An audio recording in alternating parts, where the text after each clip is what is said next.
জরিমানার পাশাপাশি বাকি ব্যবসায়ীদেরকেও সতর্ক এবং সচেতন করেছি তারা যাতে ভোক্তা অধিকার আইন যথাযথভাবে মেনে ব্যবসা কার্যক্রম পরিচালনা করে এবং আমরা আমাদের বাজার তদারকি কার্যক্রম পুরো রমজান মাস যাবৎ প্রতিদিন বিভিন্ন বাজারে আমরা আমাদের কার্যক্রম পরিচালিত হবে।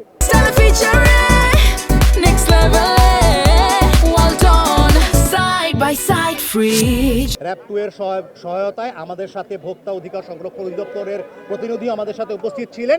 আমরা মূলত যে ধার্যকৃত মূল্য তার থেকে অতিরিক্ত রাখা, মূল্য তালিকা প্রদর্শন না করা এবং একই সাথে মূল্য তালিকা বা মেয়াদ ঠিকমতো প্যাকেজিংয়ে উল্লেখ না করা এ ধরনের অপরাধে 9টি মামলায় মোট 26,000 টাকা অর্থদণ্ড করেছি এবং অর্থদণ্ড আদায় করা হয়েছে।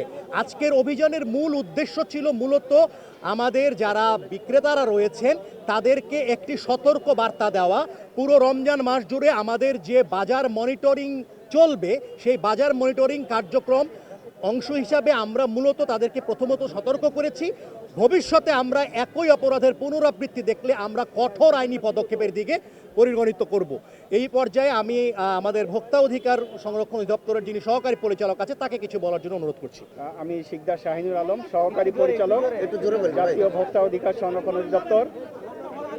আজকে আমাদের বিজ্ঞ নির্বাহী ম্যাজিস্ট্রেটের নেতৃত্বে এবং র্যাবের সহযোগিতায় আমরা কারণ বাজার কিচেন মার্কেটে তদারকি করেছি।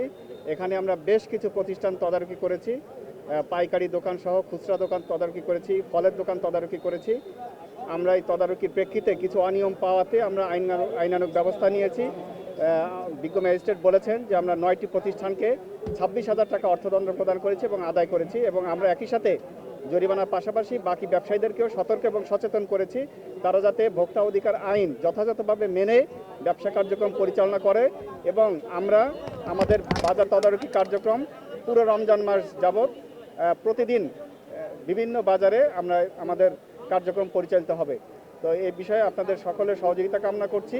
আমরা সম্মানিত ভোক্তাদেরকে আহ্বান জানাবো তারা যাতে যাচাই বাছাই করে সচেতনতার সাথে বুদ্ধিমত্তার সাথে যাচাই করে পণ্য সামগ্রী ক্রয় করার সিদ্ধান্ত নেন এবং বিক্রেতা বা ব্যবসায়ী বৃন্দদের প্রতি আমাদের আহ্বান থাকবেন তারা যাতে আইন মেনে এবং ক্রয় রসিদ সংরক্ষণ করে মূল্য তালিকা প্রদর্শন করে যৌক্তিক মূল্যে পণ্য বিক্রয় করেন। আমরা সেজন্য তাদেরকে সচেতন করেছি এবং এর অনিয়ম পাওয়া গেলে আমরা কঠোর ব্যবস্থা নিব। ধন্যবাদ। যেটা বলছেন সেটা হচ্ছে সিন্ডিকেটটা আসলে বড় জায়গা থেকে